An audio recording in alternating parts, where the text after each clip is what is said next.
këto studentët që thua ti, ndoshta me këto shembuj kaq shumë të famshëm, ndoshta ndjekin modelin e gabuar dhe mendojnë që pra ato shohin këto jetën kaq të bukur dhe fillojnë e ëndërrojnë, pastaj heqin dorë nga modelet dhe çështja është a kemi ne më modele në Shqipëri?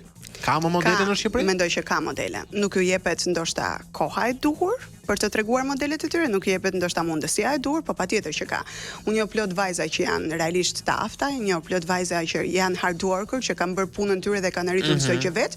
Megjithatë, po ky është trendi, kjo ofrohet dhe i jepet vlerë antivlerës. Për këtë më vjen keq sot në fakt dhe është realisht ajo, ndodh ajo që të flasim më konkretisht. Këto marrin këto modele, po. Se ti e di që un jam pak patjetër, edhe ngacmos, por që edhe po.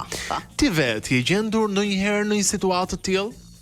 Që të më jetë ofruar diçka? Po, përpara një mashkulli apo përpara një ndërmjetësi? Po, patjetër që po. Jo përpara një ndërmjetësi. Jo, e kam fjalën ndërmjetës në sensin që mund të them Sabina një shoku im.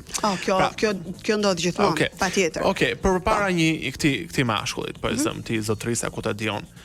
Si ndodh, si e thon dhe si reagon? Kam pasur disa raste, me thënë të drejtën, nuk dua të përmend emra, ka njerëz edhe të pacifare që pushteti i karriges ju jep shumë më shumë se sa siguri. Po, më shumë dhe hapur fare, ndodh edhe kështu.